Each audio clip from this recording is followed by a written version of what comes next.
தூக்குசி திருத்தொண்ட தொழில்விரி வாக்கினான் சொல்ல வல்லவரான் எங்கள் மத்திய பயனாம் பதிக்குன்றைவான் சேக்கிழாரடி சென்னை இருத்து எல்லாம் உள்ள பெருமான் கல்தரும் பன்னார்மொழி அமர்ந்த நனாவுடையாருடைய திருவடிகளை வணங்கி எம்பெருமான் சிவலோகநாதருடைய திருவடி தாமர்களை மனமொழிமைகளாலை வணங்கி எம்பெருமக்கள் நாயன்மாருடைய பொன்னார் திருவடி தாமர்களை மனமொழி மெய்களாலை வணங்கி உரையாசிரி சிவப்பனையாவுடைய திருவடிகளை நீல நினைத்து அடியனுடைய ஞானாசிரி பிறந்தையாருடைய திருவடி தாமர்களை மனமொழி மெய்களாலை வணங்கி கொங்கு சேக்கிழார் என்று போற்றக்கூடிய நம்முடைய ஐயா அவர்களுடைய திருவடி தாமர்களை மனம் மொழி மெய்களாலை வணங்கி அவர் வழியிலே நின்று சைவப்பணி செய்து கொண்டிருக்கக்கூடிய நம்முடைய திருநாவுக்கரசு அண்ணா அக்கா குடும்பத்தார் மற்றும் இங்கே இளைஞர்கள் இருக்கக்கூடிய பெரியவர்கள் இந்த வழிபாட்டில் கலந்து கொண்டிருக்கக்கூடிய சித்தம் அழகிய மாத பெருமக்களையும் மனமொழி மிகளாலை வணங்கி அமைகின்றேன். அன்பார்ந்த சினைச்சொல்வர்களே, சித்தம் அழகியார் என்று சொல்லி தலைப்பு அக்கா தான் கொடுத்தாங்கன்னு சொன்னாங்க. சித்தம் அழகியார் வழிபாட்டு திருக்கூட்டம் என்று சொல்லி ஈரோட்டில் ஒரு திருக்கூட்டமே வச்சிருந்தாங்க. மீனாட்சி அம்மா எத்தனை பேருக்கு தெரியும் தெரியல. மீனாட்சி அம்மா அவங்க திருக்கூட்டத்துக்கு பேர் சித்தம் அழகியார் வழிபாட்டு திருக்கூட்டம். இன்றளவும் அம்மா திருவடி அடைஞ்சிட்டாங்க. இருந்தாலும் திருக்கூட்டம் இன்னும் தொடர்ந்து செய்து கொண்டு இருக்கிறாங்க. தங்கவேலையா இடத்துல தீட்சை பெற்ற அம்மா அவங்கெல்லாம் எல்லாம் வீடு வீடாக சென்று திருவாசக பெரிய புராணத்தை அப்படி பரப்பிய ஒரு பெருமையுடையவர்கள். நம்முடைய கொங்கு மண்டலத்தில் ஐயாவுக்கு நிகராக இன்னொருத்தர் சொல்ல முடியாது. அதனால் எங்கள் சென்னை பையன் எல்லாருமே சொல்லுவாங்க, கொங்கு சேக்கிழார் என்று சொல்லி போற்றக்கூடிய அளவுக்கு ஐயாவுடைய இது அடியன் இதுக்கு 2வது முறையாக இந்த கோயிலில் வந்து பேசக்கூடிய ஒரு வாய்ப்பு சாமியினுடைய திருவருள். ஏற்கனவே நாவுக்கரசு பெருமானுடைய குரு பூசையில் வந்து பேசி வர அனுபவம் உண்டு. இருந்தாலும் இன்று சித்தம் அழகியார் திருவாசகத்தில் எல்லாத்துக்கும் தெரியும். நமக்கு மணிவாசக பெருமான் அருளியது 8ஆம் திருமுறையில் இருக்கக்கூடிய திருவெம்பாவை. அதாவது பெருமான் மணிவாசக பெருமான் கூத்த பெருமான் மணிவாசக பெருமான் இடத்திலே திருவாசகம் பாடிய வாயால் திருக்கோவையர் பாடுகன்னு சொல்லல, பாவை பாடிய வாயால் கோவை பாடுக அப்படின்னாரு. அப்படின்னா என்ன அர்த்தம்னா, திருவெம்பாவை பாடினாவே திருவாசகம் முழுவதும் பாடின மாதிரி. அது இந்த நோன்பு காலத்துல திருவெம்பாவை பாடினாவே 12 திருமுறைகளும் பாடியது போல. இறைவனுடைய பெருமை அதில் இருக்கு, அடியாருடைய பெருமை அதில் இருக்கு, எல்லாமே இருக்கு. வழிபாடு செய்யக்கூடிய முறை இப்படி அத்தனை ஒருங்கே இருக்கக்கூடிய ஒரு பதிகம் என்னன்னா திருவெம்பாவை தான். இது எப்படி நமக்கு கிடைச்சது அப்படின்னா, மணிவாசக பெருமான் இறைவனால் ஆட்கொள்ளப்பட்டது திருப்பெருந்துறையில். திருப்பெருந்துறையில் மணிவாசக பெருமான் குருநாதராக இருந்து குருந்த மரத்தடியில நம்முடைய மணிவாசக பெருமானை இறைவன் கண்ணப்பர் ஒப்பதோர் அன்பின்மை கண்டவன் என்னப்பர் என்னொப்பில் என்னையும் ஆட்கொண்டதில் வண்ண பணித்து என்னை வாயென்ற வாழ்க்கருணை அப்படின்னா அவர் பாட்டுக்கு போயிட்டு இருந்தவரை வாத ஊரா வா என்று சொல்லி அவரை ஆட்கொண்டு அவருக்கு திருவடி தீக்கை கொடுத்து மந்திர உபதேசம் செய்து நானேயோ தவம் செய்தேன் சிவாய நம என பெற்று அவருக்கு மந்திர உபதேசம் பெருமானை செய்கிறார். திருவடி தீக்கை அவரை கொடுக்கிறார். இணையார் திருவடியின் தலைமையில் வைத்தலுமே துணையான சுற்றங்கள் அத்தனையும் துறந்தொழிந்தேன். இப்படி ஒரு 8ஆம் சூத்திரத்தில் சொல்லக்கூடிய தம் முதல் குருவமாய் தவத்தினுள் உணர்த்தவிட்டு அந்நியம் இன்மையின் அரண்கடல் செல்லுமே. எப்படி நமக்கு குருநாதர் வருவார் அப்படின்னா, இறைவன் மானுட சட்டை தாங்கி குருநாதராக வருவார் அப்படிங்கிறத சைவ சித்தாந்தம் சொல்லக்கூடியது 8ஆம் சூத்திரம். அந்த அப்படி நேராகவே வந்து இறைவனே குருநாதராக வந்து ஆட்கொண்டது மணிவாசக பெருமாள் நமக்கு வரலாறு. இப்படி ஆட்கொண்டதுக்கு பிறகு அவர் வந்த வேலையை மறந்துடுறார். சரிதான், எல்லாத்துக்கும் தெரியும். அப்படி குதிரை வாங்க சென்றவர் அங்கேயே இருந்துடுறார், கோயில் கட்டுறார். இதெல்லாம் நமக்கு சரியத்தில் தெரியக்கூடியது தான். இப்போ ஒரு காலகட்டத்தில் பெருமாள் என்ன செய்கிறார் அப்படின்னா, இந்த பொய்கையில் நிறுத்தமாக பொய்கைன்னு சொல்லுவார், மொய்யார் தடம் பொய்கை இப்படியெல்லாம் புராணத்தில் இந்த பதிகத்தில் வரும். இந்த பொய்கையில் ஒரு ஜோதி பிளம்பு தோன்றும், அதில் புகுந்து எல்லோரும் கைலாயம் வந்து விடலாம் என்று சொல்லி இறைவன் ஒரு நாளை குறித்து சொல்றார். அப்படி சொல்லுகின்ற பொழுது எல்லாரும் அதில் புகுந்து வருவதற்காக செல்லுகின்ற பொழுது எல்லாரும் போயிடுறாங்க. மணிவாசக பெருமான இறைவன் வந்து வாத போறேன் இங்க வா அப்படின்னு சொல்லி தடுத்துறார். என்ன சொல்றாருன்னா, நீ தில்லையம்பதிக்கு வா அப்படின்னு சொல்லிடுறார். இந்த நாயினேனை நலவழி தில்லையும் கோலமாதல் பொதுவினில் வருகை என என்று சொல்லி ஒரு கீர்த்தி திரகவல்ல பாடுறார். எல்லாத்துக்கும் இப்போ 100 பேர் படிக்கிறாங்கன்னா 99 பேர் பாஸ் பண்ணியாச்சு. அவர் ஒருத்தர் மட்டும் வேற அடுத்த கிளாஸுக்கு போகாத அப்படின்னு சொன்னா எவ்வளவு வருத்தம் இருக்கு. அப்படி வருத்தப்பட்டு அந்த கூட இருந்த அடியார்களும் போயாச்சு. ஆட்கொண்ட இறைவனும் போயாச்சு, குருநாதனாக ஆட்கொண்ட பெருமானும் கைலாயம் போயிட்டார். அப்படி வருந்தி புலம்பி பாடியதான் நமக்கு திருவாசகம். அந்த உருக்கத்துக்கு அதுதான் காரணம். ஏன்னா சூழல் முதல்ல நம்ம தெரிஞ்சுக்கணும். அதற்கு பிறகு பெருமான் தில்லையம்பதி வர சொல்லிட்டாரு. அடுத்து என்ன சொல்றாருன்னா, உத்தரகோசம் அங்க வா அப்படின்னு சொல்றார். இவர் உத்தரகோசம் அங்க போறார். திருப்பெருந்துறையிலிருந்து சென்ற முதல் தலம் உத்தரகோசம் அங்க. உத்தரகோசம் அங்கே செல்லுகின்ற பொழுது பெருமானை தேடி தேடி பார்க்கிறாரு. ஒன்றும் சாமி கிடைக்கல, காட்சியே ரொம்ப நேரம் கொடுக்கல. அப்பதான் நீர்த்தல் விண்ணப்பம் பாடுறார். கடையவனே என்னை கருணையினால் கலந்து ஆண்டு கொண்ட விடையவனே விட்டுடுதி கண்டாய் அப்படின்னா என்னை விட்டுருவியா என்று சொல்லி ஏங்கி பாடுறார். அதற்கு பிறகு அவரே சொல்ற, தளர்ந்தேன் எம்பிரான் என்னை தாங்கிக் கொள்ளேன். அதாவது நம்ம யாருகிட்ட கடைசியா நம்மளை ஒப்படைக்கணும்னா இறைவனிடத்துலதான். முடியாத காலத்துல யார் நமக்கு துறை உற்றார் யாருடனோ உயிர் கொண்டு போகும் பொழுது குற்றாலத்துறை கூத்தனல்லாம் நமக்கு உற்றார் யாருடனோன்னு சொல்ற மாதிரி அந்த இடத்துல அந்த பதிகம் பாடி முடிக்கிறார். 50 பாடல்கள் நீத்தல் விண்ணப்பம் பாடி முடிச்ச உடனே இறைவன் குருநாதர் அங்க ஒரு காட்சி கொடுத்து அவருக்கு அட்டமா சித்திகள் எல்லாம் கொடுக்கிறார். அங்கதான் 80 சித்திகள் அவருக்கு கிடைக்கிறது. அதற்கு பிறகு தன்னுடைய பயணத்தை தில்லை நோக்கி செல்லுகின்ற பொழுது திருக்கழுக்குன்றம் வரார். திருக்கழுக்குன்றம் வருகின்ற பொழுது அங்க ஒரு காட்சி, குருநாதராக காட்சி கொடுக்கிறார். பிணக்கில்லாத பெருந்துறை பெருமான் நாமங்கள் பேசுவார்க்கு இனக்கில்லாததோர் இப்பமே வரும் துன்பமே துடைத்து என்கிறார். உனக்கில்லாததோர் வித்து மேல் விளையாமல் என் வினையொத்தவில் கணக்கில்லா திருக்கோலம் நீ காட்டினாய் கழுக்குன்றிலேன். அப்படின்னா பெருமான் எப்ப குருநாதனாக காட்சி கொடுப்பார் அப்படின்னா இருவினையொப்பு வரணும் ஒரு ஆன்மாவுக்கு. இருவினையொப்பு அப்படின்னா என்ன அப்படின்னா சைவ சித்தாந்தம் சொல்லக்கூடிய இருவினையொப்பு, நன்மை வருகின்ற பொழுது நமக்கு மகிழ்ச்சியோ, துன்பம் வருகின்ற பொழுது வருத்தமோ இல்லாம ரெண்டை ஒன்று போலவே கருதும். அதுதான் இருவினையொப்பு. அப்படின்னா அந்த இருவினையொப்பு வந்தது மணிவாசக பெருமானுக்கு இறைவன் அங்கு காட்சி கொடுத்தார். திருக்கழுக்குன்றத்துலதான் காட்சி கொடுத்து அதற்கு பிறகு பெருமான் பிரிஞ்சவர். அங்கிருந்து பல தலங்களை வழிபாடு செய்து கொண்டு திருவாரூர் உள்ளிட்ட தலங்களை எல்லாம் வழிபாடு செய்து கொண்டு சீர்காழியப்பதி சீர்காழியில பெருமான் அங்கு ஒரு காட்சி கொடுக்கிறார். அதான் சிக்கன பிடித்தேன் எங்கள் எழுந்தழுவது அது பிடித்த பத்து அங்க பாடி அதற்கு பிறகு அப்படியே செல்லுகின்ற பொழுது அண்ணாமலை செல்லுகிறார். அப்படி அண்ணாமலை சென்ற காலம் மார்கழி மாதம், இந்த நோன்பு காலம். திருவாதிரைக்கு 10 நாள் இந்த காலகட்டத்தில் தான் அண்ணாமலை போறார். அவர் செல்லுகின்ற பொழுது இளம் பெண்கள், திருமணமாகாத இளம் பெண்கள் எல்லாம் அப்படி வாயில முணுமுணுத்து கொண்டு பெருமானுடைய பெருமைகளை பாடிக்கொண்டு குளிக்கிறதுக்கு போறாங்க. அப்படி பொய்கைக்கு செல்லுகின்ற பொழுது அந்த பெண்கள் எல்லாம் பெருமானுடைய பெருமைகளை பேசிக்கொண்டு பாடிக்கொண்டு அப்படி ஒவ்வொருத்தரா சேர்ந்து அப்படி குளிக்கிறதுக்கு போறாங்க. அப்படி பார்த்து அந்த நிகழ்வை அவர் பார்த்ததுக்கு பிறகுதான் நமக்கு திருவெம்பாவை பாடியது. திருவெம்பாவை பாடப்பட்டது அண்ணாமலையில். அண்ணாமலையில் தான் நமக்கு திருவெம்பாவை பாடப்பட்டது என்று சொல்லி பெரியவங்க எல்லாருமே சொல்றாங்க. இதுல என்னன்னா 3 வகையான பெண்கள் நமக்கு திருவெம்பாவை. ஒருத்தி நல்ல பக்குவமுடைய பெண், எல்லாத்தையும் வீடு வீடாக சென்று அழைத்து கொண்டு நீராட. முதல்ல இது எப்படி அமைய பெற்றிருக்குதுன்னா, திருவெம்பாவை முதல்ல 1லிருந்து 8 பாடல்கள் வரைக்கும் நீராட செல்வது. பெண்கள் எழுப்புவது, துயில் எழுப்புவது. 1லிருந்து 8 வரைக்கும் துயில் எழுப்புவது. 9வது பாட்டு விண்ணப்பம். அதே மாதிரி 19வது பாட்டு விண்ணப்பம். 2 தான் பெருமானுக்கு விண்ணப்பம் வைக்கிறாங்க. அப்புறம் 10வது பாடல் பெருமானுடைய பெருமைகளை பற்றி சொல்லுவது, பாதாளம் ஏழு. அதே மாதிரி 20வது பாட்டு இறைவனுடைய திருவடியை பற்றி போற்றுவது.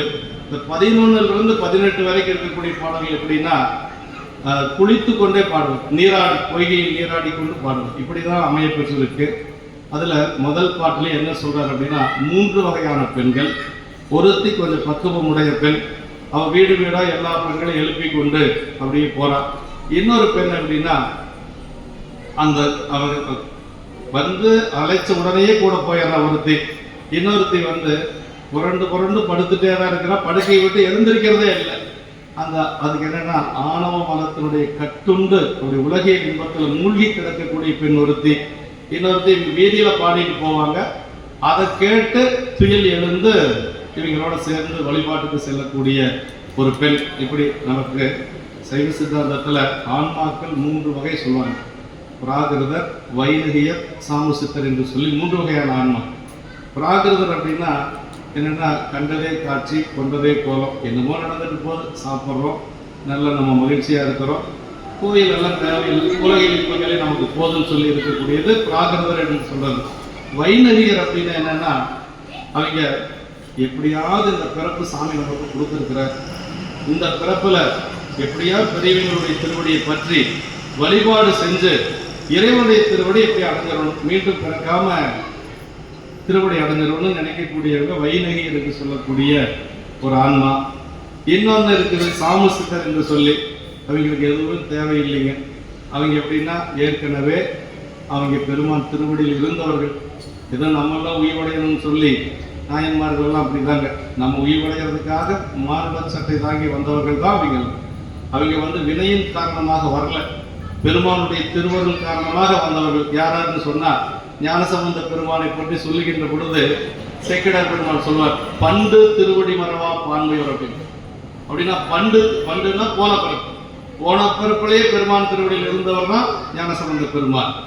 அவருடைய தேவாரத்திலே சொல்றார், மறக்குமாறு இல்லாத என்னை மையல் செய்து இந்த மண்ணின் மீது பிறக்குமாறு காட்டினாய் அப்படின்னு சொல்லி ஞானசம்பந்த பெருமான் தேவாரத்தில் சொல்றார். அப்ப போன பிறப்பிலேயே பெருமான் திருவடியில் இருந்தவர்களுக்கு அதே மாதிரி நாவுக்கரசு பெருமானை பற்றி சொல்லுகின்ற பொழுது திலகவதி அம்மா விண்ணப்பம் வைப்பாங்க.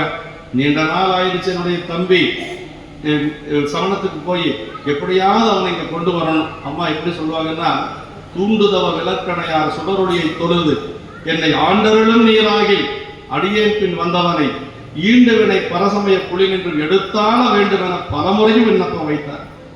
திலகவதி அம்மா மாதிரி ஒரு பெண் இந்த உலகத்தில் பார்க்க முடியாதுங்க. அப்பாவை இழந்து அம்மாவை இழந்து மனம் செய்யக்கூடிய கணவனையும் மனம் செய்வதற்கு முன்பாகவே இழந்து, நான் அவனுக்கே அப்பா அம்மா என்ன அவனுக்கு கட்டி கொடுக்கணும்னு நினைச்சாங்க, நான் அவனுக்கே உரிமையானவள், வேறொருவரை திருமணம் செய்து கொள்ள மாட்டேன் என்று சொல்லி இவ்வுயிரை அவ்வுயிரோடு இசைவைப்பேன் என மொழிந்தார் சேக்கிழார் பெருமான். இந்த உயிரை அந்த உயிரோடு சேர்க்கிறேன்னு நின்று அதற்கு பிறகு தம்பி அழுகுவார். தம்பி நானும் எனக்கு யாரும் கிடையாது, திருநாவுக்கரசர் அப்போ அவருக்கு மருநீக்கியார் என்று சொல்லி பெயர். அப்படி அவரும் அழுகின்ற பொழுதுதான் தம்பியார் உளராக வேண்டுமென வைத்த தயாமார் சேக்கிழார் பெருமான். தம்பிக்காக உயிர் வாழ்ந்த ஒரு பெரிய தயா யாருன்னா திலகவதி அம்மா. அம்மா சாமி கிட்ட விண்ணப்பம் வச்சது ஒரே ஒரு விண்ணப்பம் தாங்க. அது எப்போ விண்ணப்பம் வச்சாங்க அப்படின்னா 40 ஆண்டுகள் கழித்துங்க, 40-45 ஆண்டுகள் கழித்து எதுக்காக விண்ணப்பம் வச்சாங்கன்னு சேப்பனியை நுட்பமா எழுதுறாரு. ரொம்ப நம்ம கவனிக்கணுங்க இந்த இடத்த. எப்படின்னா, தனக்கு வயசாகி போச்சு, தன்னை பார்க்கறதுக்கு தம்பி வேணும்னு அம்மா விண்ணப்பம் வைக்கல. நான் இப்ப சிவப்பணி செய்யறேன், எங்க திருவதிகையில தவச்சாலை அமைத்து திலகவதி அம்மா திருப்பணி செய்யறாங்க, எனக்கு பின்னாடி என்னுடைய குடும்பத்தில் ஒருத்தர் இந்த பணியை செய்யணும், அதுக்காக என் தம்பி வரணும்னு நினைச்சாங்களாம். அதுக்காகத்தான் பெருமாட்டு விண்ணப்பம் வச்சது. சிவப்பணியை தெளிவாக எழுதுறாருங்க. தூண்டுதவ விளக்கணையார் சுடரொளியை தொழுது என்னை ஆண்டருளும் நீராகில் அடியேன் பின் வந்தவனை ஈண்டுவினை பரசமய குளிர்ந்தும் எடுத்தால வேண்டும் என பலமுறை விண்ணப்பம் வைத்தார் அப்படின்னு. அப்படி விண்ணப்பம் வைத்து அதுக்கு சாமி என்ன செஞ்சாருன்னா, ஒரு நாள் இரவு கனவிலே சென்று, அப்பதான் சாமி சொல்றாரு, அதாவது உன்னுடைய முன்பின்னே பிறந்தவனை அவனுக்கு முன்னாமே முனியாகி இணையடைய தவ முயன்றான் அன்னவனை சூளைமடு தாட்கொள்வோம் அப்படின்னு. உன்னுடைய மனக்கவலை ஒளினி உன்பின்னே பிறந்தவனை சோலைமடுத்து ஆட்கொள்வோம் என்று சொல்லி திலகவதி அம்மாவுடைய கனவுல சொல்லி, அதே மாதிரி சோலை நோய் கொடுத்து இறைவன் ஆட்கொண்டது திருவதிகையில. அப்ப அங்க என்ன சொல்றாருன்னா, முன்னாமே முனியாகி எமையடைய தவம் என்றான் அப்படின்னா. அப்ப நாவுக்கரசு பெருமான் எப்படி போன பிறப்புலேயே பெருமான் திருவடியில் வாகீசராக இருந்து பெருமான் திருவடியை வணங்கியவர் அப்படிங்கிறதுல அந்த இடத்துல ஒரு தெளிவு. அதே மாதிரி சுந்தரமூர்த்தி சாமிகளை பற்றி சொல்லுகின்ற பொழுது அவர் எங்கிருந்தார், கைலாயத்துல பெருமானுக்கு அணுக்கு தொண்டராக இருந்தவர். அப்புறையே இங்க வந்தார் அப்படின்னா, நாமெல்லாம் உயிர்வடைய வேணுங்கிறதுக்காகத்தான் வந்தார். அதாவது அங்க என்ன சொல்றாரு அப்படின்னா, மாதவன் செய்த தென்திசை வாழ்ந்திட தீதில்லா திருத்தொண்ட தொகைதர ஓதுவார் அவர் மேல்மடம் போக்கிட காதல் மாதவன் காட்சியில் கண்ணினார். அந்த 2 பெண்களை கமலினி அணிந்ததை ஏன் அங்க மேல பார்த்தார் அப்படின்னா, நாமெல்லாம் உயிர்வடைய வேணும், நமக்கு திருத்தொண்ட தொகை வேணும். அது வரைக்கும் திருத்தொண்ட தொகை இல்லை.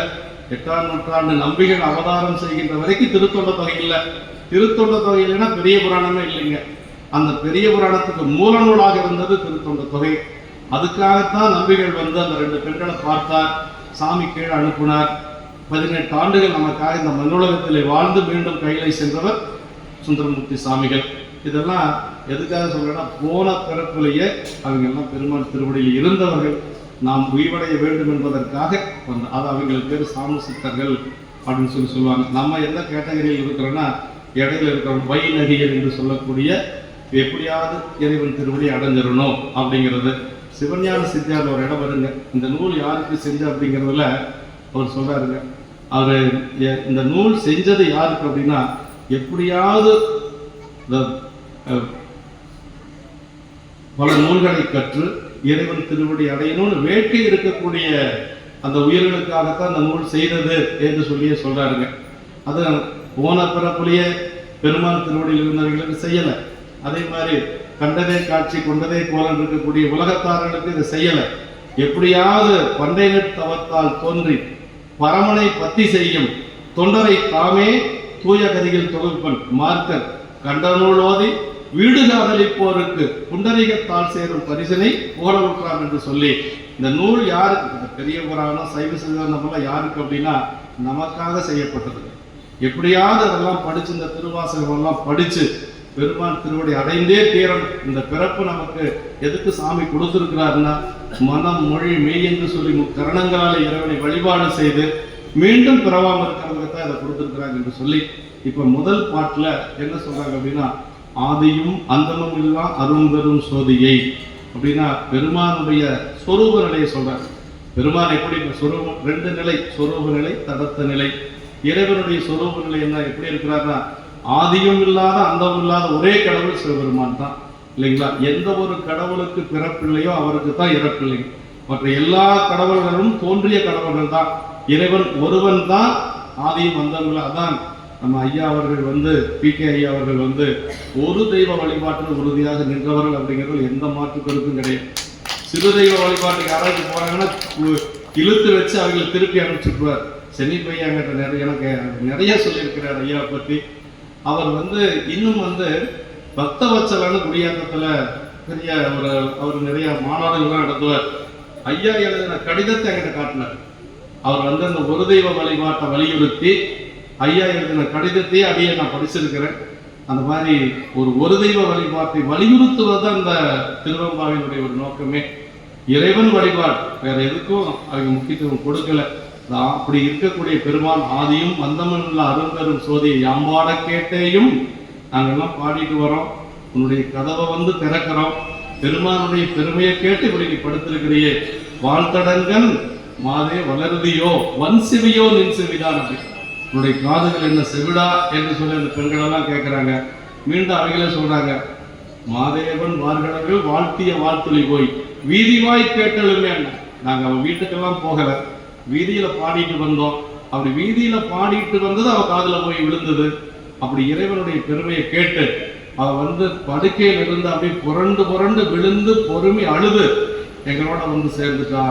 நீ இப்படி படுத்திருக்கலாமா என்று சொல்லி மாதேவன் வார்கடங்கள் வாழ்த்திய வாழ்த்துளி போய் வீதிவாய் கேட்டலுமே விம்மி விம்மி மெய் மறந்து போதார் அமலின படுக்கை போதார் அமலியின் மேல் புரண்டும் இங்க இதேனமாதால் கிடந்தால் என்னே என்னே என்றோலி இதை பரிசேவனர் எம்பாவாய் என்று சொல்லி இந்த பாட்டில் இப்படி நீ படுத்திருக்கலாமா என்று சொல்லி அந்த 3 வகையான பெண்கள் ஒருத்தி எழுப்புறவர், இன்னொருத்தர் தூங்கிட்டு எந்திரிக்காமல் இருக்கிறவர். இதை கேட்ட உடனேயே பக்குவ மிகுதியின் காரணமாக அப்படி மெய்ப்பாடுகளோடு அழுது புலம்பி வழிபாட்டில் சேர்ந்தவள் என்று சொல்லி இதுதான் 8வது பாட்டு வரைக்கும் இருக்குங்க. 8வது பாட்டு வரைக்கும் இருக்கக்கூடியது இதுதான். 9வது பாட்டுல விண்ணப்பம். இப்ப அந்த தலைப்பு எனக்கு 3வது பாட்டு அதை பார்க்கணும் நம்ம இல்லைங்களா. முத்தன்ன வெண்ணகையாய் எதிரெடுந்தன் அத்தன் ஆனந்தன் அமுதனன் கல்லூரி தித்திக்க பேசுவாய் வந்தும் கடை தருவாய் பத்துடைய ஈசன் பலாடியை பாங்குடைய முத்தடியோம் உண்மை தித்த ஆட்கொண்டால் பொல்லாதோ எத்தோரின் நண்புடமே எல்லோ மறியோமோ சித்த மலகியார் பாடாரோ நம் சிவனை இத்தனையும் வேண்டும் எனக்கேனோ என்பாவாய். அந்த பாட்டுல ஒரு உரையாடல் மாதிரி அமைஞ்சிருக்கு, ஒரு கான்வர்சேஷன் சொல்லும் இல்லைங்களா. அது மாதிரி முத்தன்ன முத்து போன்ற பற்களையுடைய பெண்ணே எதிரெழுந்தல். நேற்று வரைக்கும் நீ எப்படி இருந்த அப்படின்னா, எங்களுக்கு முன்னாடி நீ எழுந்திருச்சு என்னுடைய சிவபெருமான் அத்தன் எனக்கு அப்பா மாதிரி, ஆனந்தன் எப்பொழுது இன்பமாக இருக்கக்கூடியவன், அமுதன் அழிவில்லாதவன் சிவபெருமான் என்று இப்படி எல்லாம் பெருமானுடைய பெருமைகளை பேசுவிய. இப்ப நீ நடைய கூட திறக்காம படுத்திருக்கிறியே என்று சொல்லி அவங்க கேட்கிறாங்க. அந்த எழுப்ப போன பெண்கள் சொல்றாங்க, முத்தன்ன வெண்ணகையாய் முன்வந்து எதிரெழுந்தன், நீ முன்னாடியே எந்திரிச்சு வந்து என்கிட்ட நீ சொல்லுவ, பெருமானுடைய பெருமைகளை எல்லாம் சொல்லுவ. இப்படி அத்தன் ஆனந்தன் அமர்தன் நல்லூரி தித்திக்க பேசுவாய், இப்ப நீ வந்தும் கடை திறவாய் அப்படின்னு, நீ வந்து கதவை கூட திறக்காம இப்படி உறங்கிட்டு இருக்கிறியே அப்படின்னு சொல்லி சொல்றாங்க. அந்த பெண் சொல்றா, புத்தடியோம் அப்படின்னா நான் புதுசா வந்து அடியார் தானே, புண்மை தீர்த்து ஆட்கொண்டால் பொல்லாதவங்க, எனக்கு ஏதோ குறைகள் எல்லாம் இருக்கும், புண்மைன்னா குறைங்க, குற்றம், உண்மை தீர்த்து ஆட்கொண்டால் பொல்லாதோ அப்படின்னாங்க. அதுக்கு அந்த பெண்கள் சொல்றாங்க, தோணின் அன்புடைமை இல்லோ மறியோமோ, என்ன உனக்கு அன்பு பெருமான் மேல இருக்கிறது, இதெல்லாம் எங்களுக்கு தெரியும், இப்படிதான் அன்பு வச்சிருக்கிறதா? அவங்க தான் சொல்றாங்க, சித்தம் அழகையார் பாடாரோன்னு சொல்லனை. சித்தம் அழகையார்னா மன தூய்மையுடைய பெண்கள் அர்த்தம். அந்த மன தூய்மையுடையவர்கள், மனதிலே தூய்மையோடு இருக்கக்கூடியவர்கள் பெருமான பாடாமல் இருப்பாங்களா? சித்தம் அழகையார் பாடாரோ நம் சிவனை இத்தனையும் வேண்டும் எனக்கேனோர் என்பாவாய் அப்படின்னு சொல்லி அந்த இடத்துலதான் சித்தம் அழகையார் அப்படி வருது. அது வந்து மன தூய்மையுடைய பெண்கள். அந்த மன தூய்மையுடைய பெண்கள் எப்படி விண்ணப்பம் வைப்பாங்க பெருமாள்? நம்ம என்ன கேட்போம்னா, நம்ம குழந்தைகள் நல்லா இருக்கணும், திருமணம் ஆகணும், நல்ல இடத்துல கட்டி கொடுக்கணும், நல்ல வசதியான ஒரு குடும்பத்துல நம்ம பெண் போய் குலைக்கணும், இல்லை பையனுக்கு வரன் எடுத்தாலும் அப்படி எடுக்கணும், நம்மளுடைய விண்ணப்பத்தை சாமிகிட்ட வைப்போம். அந்த பெண்கள் எப்படி வச்சிருக்கிறாங்க அப்படிங்கிறது தான் 9வது பாட்டு 19வது பாட்டுங்க. இந்த 9வது பாட்டில் என்ன சொல்றாங்கன்னா, முன்னை பழம்பொருட்கு முன்னை பழம்பொருளே பெருமானுடைய பெருமையை, பழம்பொருள்களுக்கெல்லாம் பழமையான பொருட்களுக்கெல்லாம் பழமையாக இருக்கக்கூடியவன். அதான் முன்னவனே முன்னின்றால் முடியாத பொருளதோ சேக்கிழார் பெருமான் சொல்றார் மனுநீதி சோழருடைய சரீரத்தில். எல்லாத்துக்கும் முன்னவன் சிவபெருமான் தாங்க. அவன் வந்து முன்னாடி இருந்தனாலும் நடக்காத காரியமே இல்லை. அது மனுநீதி சோழருடைய சரீரத்துல இறந்து போன கன்றுக்குட்டி உயிர் பெற்று எழுந்து விடுகிறது, இறந்து போன இளவரசர் உயிர் பெற்று விடுறார், இறந்து போன மந்திரியும் உயிர் பெற்று விடுறார். அப்பதான் அது சொல்றார், அந்நிலையில் உயிர் பிரிந்த ஆண் கன்றும் மண்ணுரிமை தனிக்கன்றும் மந்திரியும் உடன் எழலும் இன்ன பரிசானான் என்று அறிந்தலன் வேந்தனும் யாருக்கும் முன்னவனே முன்னின்றால் முடியாத பொருளதோ சேக்கிழ பெருமான் அங்க கேட்கிறார். சிவபெருமான் வந்து முன்னாடி நின்னா அப்படின்னு சொன்னா முடியாத பொருள் எதுவும் கிடையாது. அப்படி பழம்பொருள் பெருமான். ஏன்னா ஏன் பழம்பொருள்னா, இறைவன் தான் இந்த உலகத்தை தோற்றுவித்து இந்த உலகத்தில் இருக்கக்கூடிய இந்த தன்னு கரண புவன போகங்களை எல்லாம் படைத்து கொடுப்பது பெருமான் தன்னுடைய சக்தியின் மூலமா. எந்த ஒரு பொருள் முன்னாடி இருக்குதோ அந்த பொருள் தான் பின்னாடி இருக்கக்கூடியதை தோற்றுவிக்க முடியும். அதே மாதிரி ஒடுக்கமும் பெருமானாலதான் முடியுங்க. அதான் பலம் உன்னை பழம்பொருளுக்கு முன்னை பழம்பொருள், பின்னை புதுமைக்கும் பேர்த்து. இன்னைக்கு வரக்கூடிய புதிய நவீனமான கரணங்களுக்கு அதுக்கும் யார் காரணம்? பெருமானுடைய திருவருள் தான். அப்படி முன்னை பழம்பொருளுக்கு முன்னை பழம்பொருளை பின்னை புதுமைக்கும் பேர்த்தமை பெற்றியனே உன்னை பிராணாக பெற்றவன் சேரடியோம். அப்படின்னா உன்னை நாங்கள் தலைவனாக பெற்றிருக்கிறோம் பெருமானை. பிரான்னா தலைவன் அர்த்தங்க. உன்னை பிராணாக பெற்றவன் சீரடியோம். அடுத்தது பாருங்க, அருமையான, உன்னை தலைவனாக பெற்றதுனால எங்களுக்கு என்ன கிடைச்சதுன்னா நல்ல அடியார்கள் கிடைச்சாங்க. அப்படி உன்னை பிராணாக பெற்றவன் சீரடியோம் உன்னடியா கால் பணிவோம். இப்ப இறைவனை ஒரு தலைவனா பெற்றா நமக்கு என்ன கிடைக்கும்னா, இறைவனை நம்ம வழிபாடு செஞ்சா ஒரு புண்ணியம் கிடைக்குங்க. அதுக்கு பேரு சிவ புண்ணியம்னு பேரு. அந்த சிவபுண்ணியத்தின் பயனா நமக்கு என்ன கிடைக்கும்னா அடியார் வழிபாடு கிடைக்கும். இதை எங்க பார்க்கலாம்னு பெரிய புராணத்துல காலத்தி போனான். இப்ப ஞானசம்பந்த பெருமான் அனங்கடா தான் சொன்ன பெரிய புராணத்துல இந்த இடத்துக்கு தகுந்த மாதிரி கொஞ்சம் அப்படி சிந்திக்கலாம். காலத்தி போறார் ஞானசம்பந்த பெருமான். காலத்தி சென்று அப்படி காலத்தில பார்த்தா பல மலைகள் தெரியும். அதுல இந்த மலையில் காலத்தி மலை யாருன்னு கேட்கிறாரு. அடியார் சொல்றாங்க, இதுதான் காலத்தி மலை. வணங்குறார், வணங்கி விழுந்து வணங்குறார். அப்படி விழுந்து வணங்கி உள்ள போறார். பெருமான வழிபாடு செய்து கொண்டு அப்படியே குவித்த செங்கை கொண்டு அப்படிங்கிறார் சேக்கிழ பெருமான். அந்த குவித்த செங்கை கொண்டு பெருமான வழிபாடு செய்கிறார். விழுந்து வணங்குறார். விழுந்து வணங்குறாரு. அப்படி வணங்கினதுடைய பயனா என்ன செஞ்சார் அப்படின்னா கண்ணப்பனாரை வழிபாடு செஞ்சார். சேக்கிழ பெருமான் சொல்றாரு, வாழ்ந்தெழுந்து திருமலையை தொழுது கொண்டு தடஞ்சலா சோபானத்தால் ஏறி வாழ்ந்தமையோர் புலான் இருந்து மணிநீர் வாயில் சூழ்ந்து வலங்கொண்டு இறைவர் திருமுன்பு எய்தி குவித்த செங்கை கொண்டு எழுந்து வீழ்ந்து எழுவார் கும்பிட்ட பயன் காண்பார் போல் மெய்வேடருமானை கண்டு வீழ்ந்தார் அப்படிங்கிறார். இந்த இடம் அருமையான இடம். சிவகணிய பல இடங்கள் இது மேற்கோள் காட்டுவார். என்னன்னா காலத்தினாதரை வழிபாடு செய்யறதுக்கு ஒரு பெரிய பயன் தேவைப்படலை. காலத்தினாதரை நம்ம சாமி எப்பவும் போல வழிபாடு செஞ்சார் ஞானசம்பந்த பெருமாள். காலத்தினாதரை வழிபாடு செய்த பயன் என்னாச்சு அப்படின்னா கண்ணப்பரை வணங்கினார் அப்படிங்கிறார். கண்ணப்பர் எப்படி வணங்கினார்னா ஞானசம்பந்த பெருமாள் எப்படி தெரியுங்களா? அதாவது ஒம்பராவடி கொண்டு மனம் நார மலரும் மதுமலர் கொன்றையான் அடியல்லால் வேணா எம்பிரான் சம்பந்தன் திருத்தொண்டத்தொகையில். சிவபெருமானை தவிர யாரையும் வணங்காதவர் ஞானசம்பந்த பெருமாள். ஒரு தெய்வ வழிபாடு. ஞானசம்பந்த பெருமான் மாதிரி யாருமே இருக்க முடியாது. அப்படி இருக்கக்கூடிய ஞானசம்பந்த பெருமான் கண்ணப்பரை எப்படி வழிபாடு செய்தார் அப்படின்னா கும்பிட்ட பயன், காலத்தினாதரை கும்பிட்ட பயன் காண்பார் போல் மெய்வேடுவானை கண்டு வீழ்ந்தார் அப்படின்னார். அப்படி 2 பேர் பின்னாடி இருந்து தள்ளிவிட்டார், எப்படி போய் விழுவார் அது மாதிரி விழுந்தார ஞானசம்பந்த பெருமான். சரி, விழுந்ததோடு நிக்கல. ஞானசம்பந்த பெருமான் கண்ணப்பருடைய, நமக்கெல்லாம் கண்ணப்பரை பார்த்தா என்ன தெரியும்? கண்ணப்பர் தெரிவார், அவ்வளவுதானே. ஆனா ஞானசம்பந்த பெருமானுக்கு கண்ணப்ப நாயனாருக்குள்ள காலத்தி பெருமான் தெரிஞ்சிருக்கு. அப்படி தெரிஞ்ச உடனே அப்படி ஞானசம்பந்த பெருமான் கண்ணிலிருந்து நீர் அப்படியே வருது. எப்படி வருதுன்னா ஒரு மலையிலிருந்து பள்ளத்தை நோக்கி வரக்கூடிய நீர் மாதிரி வருதான். உடம்பெல்லாம் நனைஞ்சு போயிடுது. அப்படி அப்புறம் பலமுறை விழுந்து வணங்கினார் அப்படிங்கிற சேக்கிழ பெருமான் சொல்றாங்க. உள்ளத்தில் தெளிகின்ற அன்பின் மெய்மை உருவினையும் அவ் அன்புள்ளே மண்ணும் வெள்ள செஞ்சடைக்கற்ற நெற்றி செங்கல் விமலையும் உடன்கண்ட விருப்பம் பொங்க பள்ளத்தில் உருகுணல் போல் பாய்ந்து செல்ல வள்ளி பரிந்தளித்த ஞானவார் அமுதம் உண்டார் வடமுறையும் எழுந்தெழுந்து வணங்கினார் அப்படின்னா. அப்படியே அவர் கண்ணில் தண்ணி நிற்கவே இல்லை ஞானசம்பந்த பெருமானுக்கு. அதுவும் அன்பின் ஒரு மண்ணும் அப்படின்னு எழுதுறீங்களா, நிலைத்திருத்தல் அர்த்தங்க. அதாவது காலத்தினாதர் எங்க இருக்கிறார் அப்படின்னா கண்ணப்பருடைய அன்புல மண்ணி இருக்கிறாராம் ஞானசம்பந்த பெருமான். ஞானசம்பந்த பெருமான் எப்படிப்பட்டவர்? தவ முதல்வர் ஞானசம்பந்த பெருமான். அவரே கண்ணப்பருடைய அன்பை பார்த்து வியந்து அப்படியே இருக்கிறார்.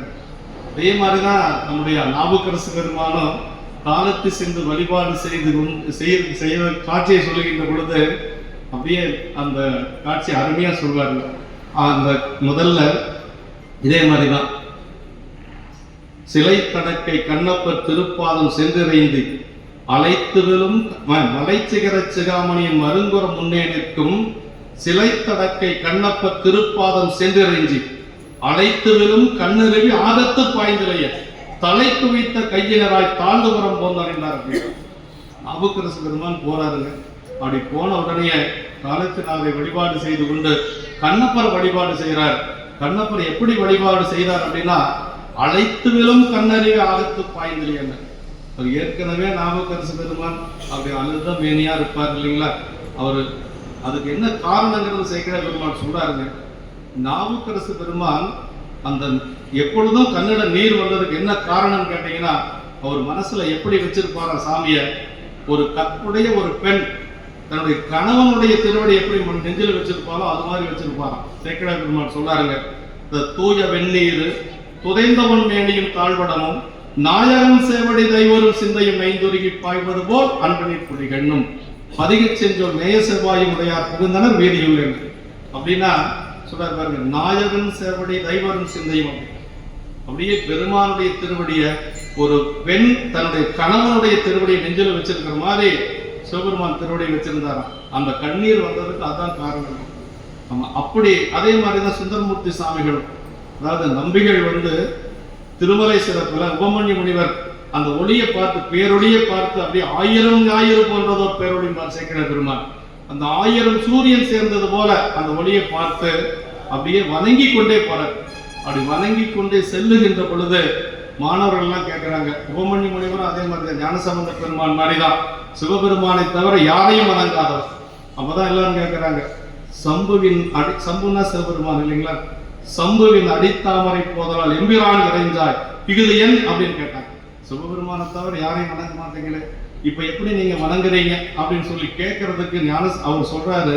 சுந்தரமூர்த்தி சாமிகள் சொல்றாருங்க, மன்னிக்கணும், உபமன்ய முனிவர் சொல்றாரு, தம்பிரானை தன் உள்ளம் தழியவன் அப்படின்னு. அப்படின்னா உள்ளுக்குள்ள நம்மெல்லாம் வழிபாடு செய்யவும் போயிருவோம். ஆனா சுந்தரர் என்ன செய்வாராம், பெருமாள் திருவடியை உள்ள வச்சு வருடிட்டு இருப்பாராம். தம்பிரானை தன் உள்ளம் தழியவன் நம்பி ஆர்வரன் நாம் தோறும் தன்மையன் அப்படின்னு. ஏன் அவர் வணங்கினார் அப்படிங்கிறது காரணத்தை அங்க சொல்றாரு. சிவபெருமானை தவிர யாரை, பெரிய புராணத்தில் ஒரு பெரிய புரட்சியை அந்த இடத்துல தானுங்க. அதாவது ஒரு துறவி, உபமன்யு முனிவர் ஒரு துறவி, 2 திருமணம் செய்த ஒரு இல்லறத்துல 2 திருமணம் செய்த சுந்தரமூர்த்தி சாமிகளை வணங்கக்கூடிய ஒரு நிலை பெரிய புராணத்தில் தான் பார்க்க முடியும். ஆரம்பத்திலேயே சேக்கிழ பெருமாள் பெரிய புரட்சி செய்து காட்டுகிறார். அப்படின்னா நம்ம சைவத்தில் நின்று பணி செய்வதற்கு துறவு அப்படிங்கிறதெல்லாம் தேவையில்லை. இல்லறத்தில் இருந்தபடியே தொண்டு செய்யலாம் அப்படிங்கிறது அது நமக்கு ஒரு பெரிய உதாரணம்.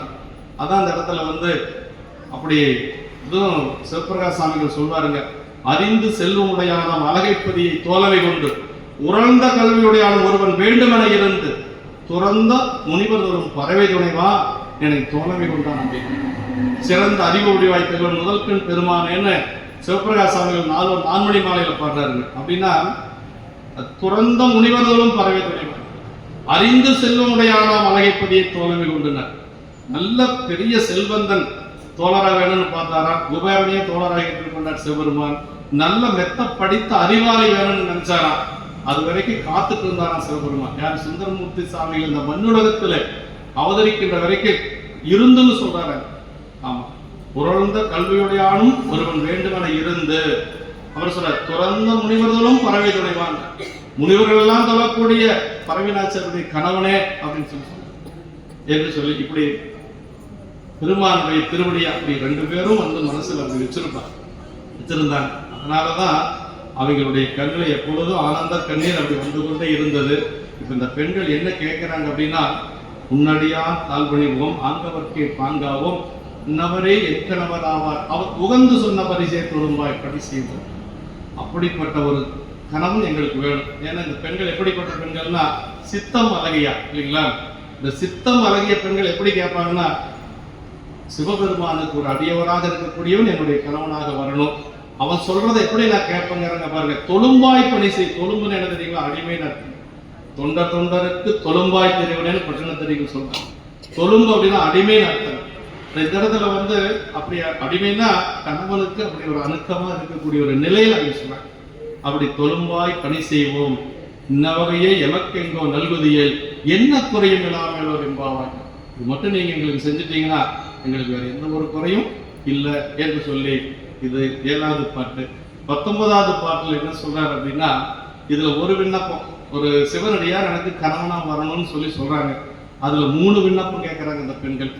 ஆமா, சொல்றாங்க, உன் கையில் பிள்ளை உனக்கே அடைக்கலம் என்று அங்க பழம் சொல் புதுக்கும் என் அச்சத்தால் எங்கள் பெருமான் உனக்கொன்று உரைப்போம் கேள்னார். அப்படின்னா உன் கையில் பிள்ளை உனக்கே அடைக்கலம். இதுதாங்க எப்படி நம்ம வழிபாடு செய்யணும் அப்படின்னா, இந்த டோட்டல் சரண்டர் அப்படின்னு சொல்லி சொல்ல பாருங்க, அதுதான் வழிபாட்டுடைய உச்ச நிலை. திருவெம்பாவை நமக்கு சொல்லக்கூடியது என்னன்னா, சிவபெருமான் வழிபாடு, உமையம்மை வழிபாடு 2 சேர்த்திக்கலாம். அப்படி பெருமான் தான் எங்களுக்கு, அதான் உன் கையில் பிள்ளை உனக்கே அடைக்கலம்னார். அப்படின்னா சொந்த பொருளை கூட யாராவது ஒருத்தர் கொஞ்சம் அஜாக்கிரதையா வச்சிருவாங்க.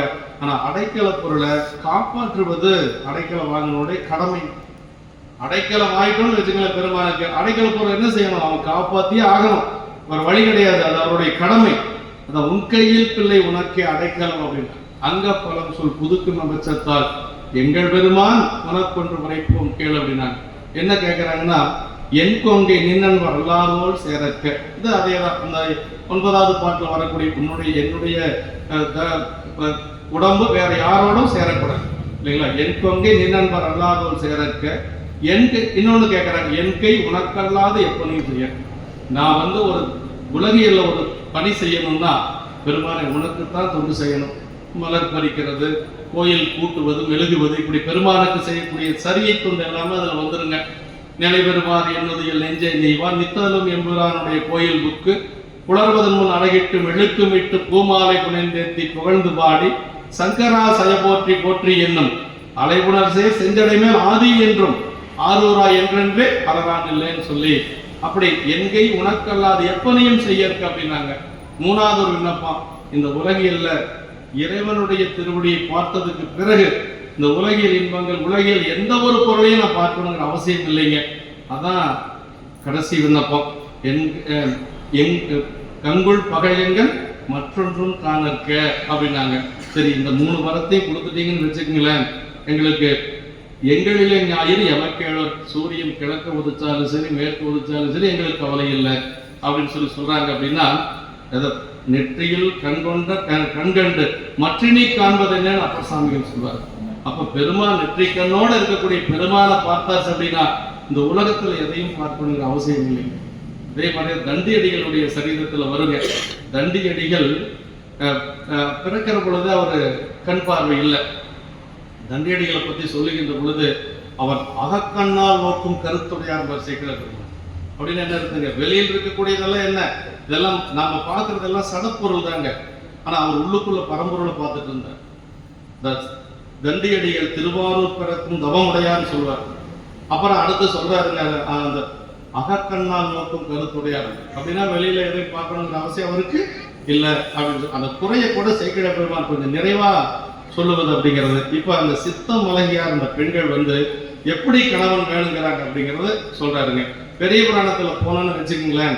இப்ப ஒரு பறவை நாச்சியாரை சுந்தரமூர்த்தி சாமிகள் பார்க்கிறார். ரொம்ப நீட்டிட்டு போறதுக்கு நேரம் இல்லை, அந்த செய்தியை மட்டும் அடியேன்னு சொல்லிடுறேன். கோயில் வளமாக வருகின்ற பொழுது அப்படி ஆரூர் பெருமானை வழிபாடு செய்து கொண்டு வருகின்ற பொழுது முதல்ல சுந்தரர் தான் பார்க்கிறார். அதுக்கு என்ன சொல்றாரு சேக்கிழ பெருமாள், இதெல்லாம் பழைய விதிதான் காரணத்துக்கு. பார்க்கணும் அந்த மாதிரி ஒரு பெண் இருப்பாங்கனால சுந்தரருக்கு தெரியாது. அப்படி வளமாக வந்து கொண்டு இருக்கிறார். அந்த பெண்ணை பார்க்கிறார். எந்த பெண்ணை பார்த்து ஒரு மனசு மாறல, இந்த பெண்ணை பார்த்து மனசு மாறுது. அப்ப மனசு நினைக்கிறார், கற்பகத்தின் பூங்கும்போ காமந்தன் பெருவாழ்வோ பொற்புடைய புண்ணியத்தின் புண்ணியமோ புயல் சுமந்து விற்குவலை பவளமலர் மதிபூத்த விரை கொடிய அற்புதமோ சிவனர்களோ அரியன் என்று அதிசயித்தார் அப்படின்னு சொல்லி இவர் மனசில் நினைக்கிறாருங்க. இதே மாதிரி அம்மாவும் இவரை ஒரு முறை பார்த்துடுறாங்க. பறவை நாச்சியார் பார்த்ததை சேக்கிழ பெருமாள் எப்படி சொல்லுவாங்க அப்படின்னா, அதாவதுங்க, இன்றபிரான் திருவருளால் அயலறியா மனம் விரும்ப பண்டை விதி கடையூட்ட பறவையாரும் கண்டார் அப்படின்னு. பறவை நாச்சியாருக்கு அப்பா அம்மா கிடையாதுங்க. சங்கிலி நாச்சியாருக்கு அப்பா அம்மா உண்டு எங்க திருவொற்றியூர்ல. பறவை நாச்சியாருக்கு அப்பா அம்மா கிடையாது. அவங்க குலமே உருத்தர பல்கணத்தார் குலம் என்று சொல்லி இறைவனுக்கே தொண்டு செய்யக்கூடிய குலம். அப்பா அம்மா இல்லை. அந்த அம்மா அவங்களுக்கு தெரிஞ்சதெல்லாம் ஆரூர் பெருமான் மட்டும்தான். சேக்கிழ பெருமான் தெளிவா சொல்றார், கண்டபிரான் திருவருளால் அயலறியா மனம் விரும்ப. சரி, ஏன் சுந்தரர் பார்த்தாருன்னா பண்டை விதி கடையூட்ட பறவையாரும் கண்டார் அப்படின்னு. சரி, பறவையார் எப்படி பார்த்தாங்க அப்படிங்கறத சேக்கிழ பெருமான் சொல்றாரு பாருங்க. என்ன முதல்ல அம்மா நினைச்சாங்களா முருகப்பெருமானா இருக்குமா? ஏன்னா அவ்வளவு அழகு சுந்தரர் இல்லைங்களா. சுந்தரருடைய அழகுக்கு இன்னொரு உண்மை சொல்லவே முடியாது. சரி, இது சிவபெருமான முருகப்பெருமானா இருப்பாரா அப்படின்னா இல்ல, முருகன் அப்படி எல்லாம் வரமாட்டார். சரி, மன்மதன் ஏதாவது மேல இருந்து கீழே வந்திருப்பானா? மன்மதன் எல்லாம் வந்தாலும் என்னுடைய மனசு மாறாது. சரி, தேவலோகத்திலிருந்து வித்யாதரர்கள் அப்படி எல்லாம் அப்படி யாரு வந்தாலும் என்னுடைய மனசு மாறாது. அப்ப யாரா இருக்குன்னா அந்த இடத்துல முடிவு பண்றாங்க, சிவபெருமானுடைய அடியாரா இருக்க முடிவு. அதான் சொல்றாரு அந்த பாட்டு அருமையா. முன்னே எதிர் தோன்று முருகனோ தன்னேரில் மாறனோ தார்மார்கள் விஞ்சையனோ மின்னேறு செஞ்சடையன்னல் மெய்யரல் வெற்று உடையவனோ என்னே என் மனம் தெரிந்த இவன் யாரோ என்று அதிசயித்தார். அப்ப அந்த சித்தம் அழகியாருக்கு என்ன இருக்கு அப்படின்னா, சிவபெருமானுடைய அடியாரை தவிர வேற யாருக்கிட்டையும் மனசு போக. அதுதான் அந்த இடத்துல சொல்றாங்க. அப்ப பெருமான் இடத்தில் அன்புடைய ஒருவன் தான் தனக்கு கணவனாக வர வேண்டும் அப்படிங்கிறத உறுதியாக இருக்கிறாங்க. திலகவதி அம்மாவுக்கு அப்பா அம்மா பார்த்து தான் திருமணம் செஞ்சு வைக்கிறாங்க. திலகவதி அம்மா பார்த்துக்கல. அந்த காலத்துல அந்த மாதிரி ஒரு மரபு இல்லைங்க. நம்ம பெரிய புராணத்தை ரொம்ப கவனமா பார்த்தோம்னா சுந்தரருடைய இந்த 2 திருமணம் மட்டும்தான் காதல் திருமணமாக அமைந்தது.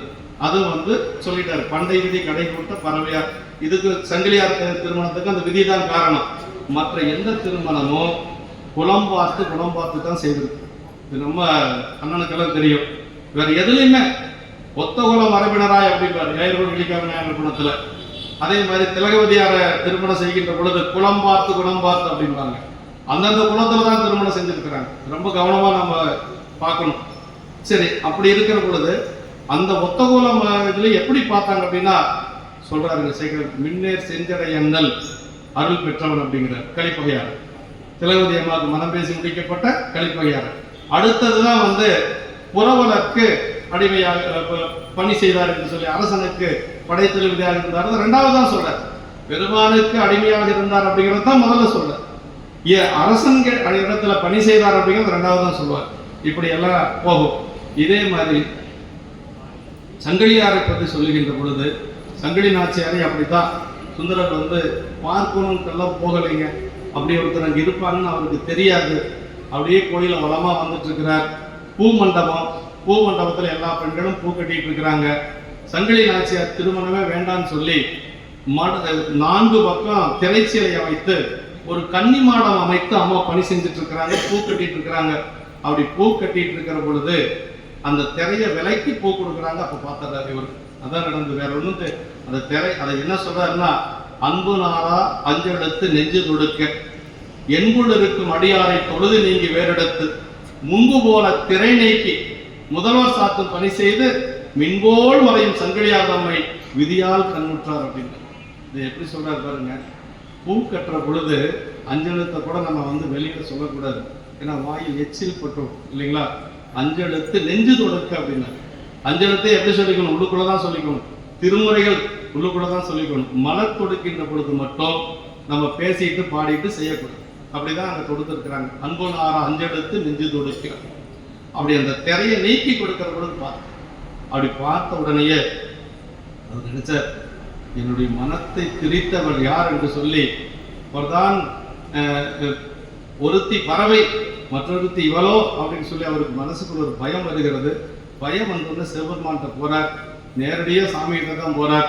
சாமி கிட்ட போய் என்ன கேட்கிறார் அப்படின்னா, நீங்க சாமி இங்க ஒருத்தர் வச்சிருக்கிறீங்க, மேல ஒருத்தர் வச்சிருக்கிறீங்க, எனக்கு உங்களுக்கு மாலை கட்டி ஒருத்தி கொடுத்துட்டு இருக்கிறா இல்லையா, அந்த பேரெல்லாம் தெரியாது அவருக்கு. இந்த மாலை கட்டி கொடுத்துட்டு இருக்கிறா இல்லையா, அவ என்னுடைய உள்ளுக்குள்ள இருக்கக்கூடிய ஒரு முடிச்சு அவுத்துட்டா, அந்த பெண் எனக்கு வேணும் சாமி அப்படின்னு சொல்லி. சாமி சுந்தரர் மாதிரி யாரும் கேட்க முடியாது. மங்கை ஒரு வாழ் மகிழ்ந்தது மன்றி கங்கைதனை கடந்தும் காதலுடைய இங்கு நமக்கு திருமாலை தொடுத்து என் உள்ளத்துடைய வீழ்த்த திங்கள் வதன சங்கிலியை தந்து என் வருத்தம் தீர்ணும். அதாவது உங்களுக்கு மாலை தொடுத்து கட்டி கொடுத்துட்டு இருக்கக்கூடிய அவர் என்னுடைய முடித்த அவுத்துட்டா, அதனால அவ எனக்கு வேணும் அப்படின்னு சொல்லி சொல்றாருங்க. அப்போ வந்து சாமி வந்து என்ன சொன்னார் அப்படிங்கிறத நமக்கு ரொம்ப முக்கியம். இந்த இடத்துல சாமி வந்து சங்கிலி கிட்ட போறார். சங்கிலி கிட்ட போய் என்ன சொன்னார் அப்படின்னா, அதாவது எத்தனையோ தகுதி இருக்கு சுந்தரருக்கு, ஆனா அவர் சொன்னது என்னன்னா, என்னிடத்தில் அன்புடையவன் அப்படின்னு. அது ஒண்ணு போதும். என்னோட அந்த சங்கிலிக்கு என்ன பிடிச்சது அப்படின்னா, என்னிடத்துல அன்புடையவன் சொன்னதான் பிடிச்சதுங்க. அந்த பாட்டு பாருங்க. சார்ந்தவத்து சங்கிலிகள் மேடுவரையின் மேம்பட்ட தவத்தான் சாலை என்பால் அன்புடையான் உன்னை வேண்டுமென இறந்தான் அவனை மனத்தால் அனைவாய் மகிழ்ந்து அப்படின்னா பாருங்க. அதை என்ன சொல்றாருன்னா, சாருந்தவத்து சங்கிலிகள், நீயே பெரிய தவமுடையவள் தான், ஆனா அவன் எப்படிப்பட்ட தவம் தெரியுமா, நான் இருக்கக்கூடிய இமயமலையை விட தவம் செஞ்சவன். அப்படி யாராவது அறிமுகப்படுத்த முடியுங்களா? அவன் ரொம்ப நல்லவன, ரொம்ப ரொம்ப நல்ல பையன் அப்படின்னு தான் சொல்லுவாங்களே வழிய. சாமியே என்ன சொல்றாருன்னா, மேடுவரையும் மேம்பட்ட தவத்தான், இருக்கிறதுலயே இமயமலை தான் தவம் செஞ்சது, அதை விட தவம் செஞ்சவன் சுந்தரன் அப்படின்னு சொல்லிட்டு அதுக்கு மேல ஒரு கருவியை சொன்னார் பாருங்க. அதான் சாலை என்பால் அன்புடையான. எல்லாரும் பார்க்குற மாதிரி வெண்ணெய் நூலுக்கு நான் ஆட்கொண்டேன். அப்படி ஆட்கொண்டு உனக்கு எல்லாம் தரேன்னு சொல்லி நான் சொல்லியிருக்கிறேன், நீ அவனை கொஞ்சம் மனசால விரும்பிக்கோ என்று சொல்லி, அப்படி சங்கிலி நாச்சியாருக்கு அந்த பிடித்ததே வந்து சாலை என்பால் அன்புடையான் என்று சொல்லி, அந்த பெருமானிடத்தில் அன்புடைய அடியார்களைத்தான் இந்த பெண்கள் வந்து கேட்கறாங்க அப்படிங்கிறது தான் இதுல 19வது பாட்டு. இப்படி அதுல 10வது பாட்டு அப்படிங்கிறது பெருமானுடைய பெருமைகளை பற்றி சொல்லுவது. இதோட நம்ம நிறைவு செஞ்சுக்கலாம். பாதாளம் ஏழினின் கீழ் சொற்கழிவு ஓதார் முறைமுடியும் எல்லா பொருள் முடிவே பேதை ஒருவாள் திருமேனி ஒன்றல்லன் வேத முதல் பின்னோரும் மண்ணும் துதித்தாலும் ஓத உலவா ஒருதோரன் தொண்டருளன் கோதில் குலத்தரந்தன் கோயில் வினா பிள்ளைகள் ஏதவனூர் ஏதவன் பேர் ஆறுற்றார் ஆரையலார் ஏதவனை பாடும் பரிசேலோர் என்பாவாய். பெருமானுடைய திருவடியை பார்க்கணும்னா 7 பாதாளத்துக்கு கீழே இருக்கு. அப்புறம் திருமுடி எங்க இருக்குதுன்னா, சொல்லுலகம் பொருளுலகம் எல்லாம் கடந்து அதுக்கு மேல இருக்குதான். அதான் எல்லாத்துக்கும் தெரியும் இல்லைங்களா, திருவண்ணாமலை நடந்தது அதானே. பெருமான் சோதி குழம்பாக நிற்கின்ற பொழுது திருமால் பன்றியாக அவதாரம் எடுத்து கீழே போனார்.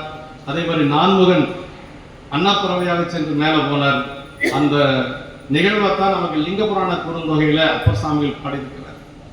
அப்பர் சாமிகள் பாடி அந்த லிங்க புராண குறுந்தொகை 2 பேரும் ஏன் திருவடியை பார்க்க முடியல அப்படிங்கிறதுக்கான காரணம் 12 பாட்டுல நமக்கு பாடியிருக்கிறார்.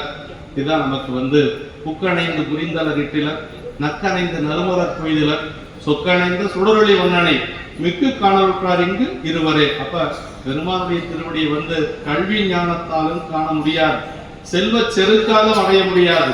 அவனிடத்திலே அன்பு கொண்டால் மட்டும்தான் அடைய முடியும். அதான் அது உணர்த்தக்கூடிய உண்மை என்னன்னா அதான. அப்படி அதான் படர்ந்த பேரொழி பன்மணி வீடுதான் இடர்ந்த ஏனமும் அன்னமும் தேடுவார், தொடர்ந்து கொண்டவன் தொண்டருக்கு தூதுவோய் நடந்த செந்தாமரை அடி நாருமான திருவாரூர் நகர சிறப்புல சொல்றாங்க. திருமாலும் பிரமனும் தேடி காண முடியாத அந்த திருவடி தன்னுடைய தொண்டருக்காக ஒரே இரவுல 2 முறை தூது சென்றது. திருவாரூர்ல பரவினாச்சாருடைய வீட்டுக்கு இவங்க ஆகாயத்தையும் பூமிக்கையும் போகாம பரவினாச்சாருடைய வாசப்படியில் உட்கார்ந்துட்டு இருந்தா கூட திருமாலும் பிரமனும் திருவடி பார்த்துருக்கலாம். அதையும் அவங்க செய்யாம விட்டாங்கன்னு சொல்லி நகைச்சுவையா சொல்லுவாங்க. அது மாதிரி பெருமான் திருவடியை பார்க்கிறதுக்கு எளிதான வழி சொல்ற. இங்கு நம் இல்லங்கள் தோறும் எழுந்தருளி செங்கமல பொற்பாதம் தந்தருளும் சேவகனை அங்கனரசை அடியோங்கள் காலமுடைய நங்கள் பெருமானை பாடி நடந்துகளை பங்கைய பூங்குணம் பாய்ந்த ஆடையிலோடு பெருமான் வந்து பெரிய ஆர்ப்பாட்டமெல்லாம் ஒண்ணும் இல்லைங்க. ரொம்ப எளிமையா வீட்டுக்கு வருவாராம். பந்தனை விரலையும் நீயும் இங்கு நடிகார் பழங்குடில் தோறும் எழுந்தருளிய பரணையினர் திருப்பல் எழுச்சியில் சொல்றாரு இல்லைங்களா. வந்தனை அது யாரு தனியா வரமாட்டாராம், பெருமான் உமையோடு வருவார். நம்ம அன்பு செஞ்சா போதுங்க. ஆமா, வந்தனை விரலையும் நீயும் இந்த நடிகார் பழங்குடில் தோறும் எழுந்தருளிய பரணே என்று சொல்லி நமக்கு போற்றுகின்றார்.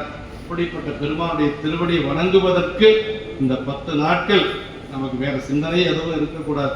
இன்னும் சனிக்கிழமை வரைக்கும் நமக்கு வந்து அதான் மற்ற திருமுறைகள் அப்படிங்கிறது திருமுறை காப்பு அப்படின்னு பெரியவங்க சொல்லியிருக்கிறாங்க. அதாவது ஒரு சிலர் என்ன சொல்றாங்கன்னா திருமுறையெல்லாம் பாட வேண்டாம்னு சொல்றாங்க அப்படிம்பாங்க. அப்படியெல்லாம் ஒன்றும் இல்லைங்க. பெரியவங்க எந்த வழியில போனாங்களோ அதைத்தான் நாம கடைபிடித்து போகணுங்க. அதுக்கு மேல நாம வந்து சிந்திக்க கூடாது. அந்த சிந்திக்கக்கூடிய அறிவு ஆற்றல் நமக்கு கிடையாதுங்க. பெரியவங்க மாதவ சிவஞான முனிவரே அப்படி அதை பின்பற்றி போயிருக்கிறார். திருவாவூர் ஆதீனத்துடைய குலதெய்வம் மாதவ சிவஞான முனிவர். அவர் காஞ்சிபுரத்துல தங்கி இருக்கிற பொழுது அப்ப வந்து எல்லாரும் சொல்றாங்க, சரி நோன்பு காலத்துல 10 நாளைக்கு திருவெம்பாவையே பாடலான்னு சொல்றீங்க, திருத்தொண்ட தொகை வேணும் இல்ல, ஏன்னா 63 நாயன்மார்கள் தினசரி நாம திருவடி வணங்கி ஆகணும், குருவணக்கம் இல்லைங்களா. அதுக்கு என்ன செய்யறதுன்னு சொல்ற பொழுதுதான் அவர் வந்து திருத்தொண்டர் திரு நாமக்கோவை என்று சொல்லி அவனை பாடினார். ஏன்னா திருமுறைகள்ல வந்ததுனால, திருத்தொண்ட தொகை திருமுறைகள்ல வர்றதுனால அந்த நாமக்கோவை என்று சொல்லி திருத்தொண்டர் திருநாமக்கோவை என்று சொல்லி 63 நாயன்மார்களுடைய பெயர், அதே மாதிரி 9 தொகையடியாருடைய பெயரை வைத்து ஒரு பதிகமாக அவர் பாடியிருக்கிறார். அது நம்ம இந்த நோன்பு காலத்தில் பாடுவதற்கு ஏற்றது. அடுத்த ஆண்டில் இருந்து நம்ம அண்ணன் வந்து அதை ஜெராக்ஸ் பண்ணி கொடுத்துருவாங்க, நீங்க பாடிக்கலாம் என்று சொல்லி இந்த அளவிலே பெருமானுடைய திருவருளால இதே கூட நான் கொஞ்சம் அண்ணன் சொன்னாலும் கூட ஒரு 5 நிமிஷம் அதிகமாக எடுத்துட்டேன்.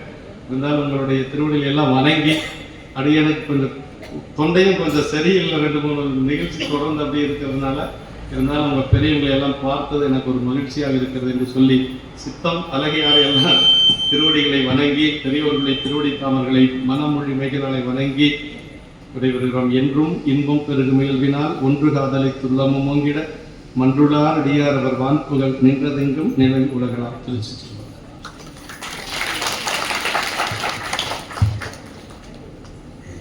ஐயா அவர்கள் நம்முடைய மிக அழகான இந்த சொற்பிற்கு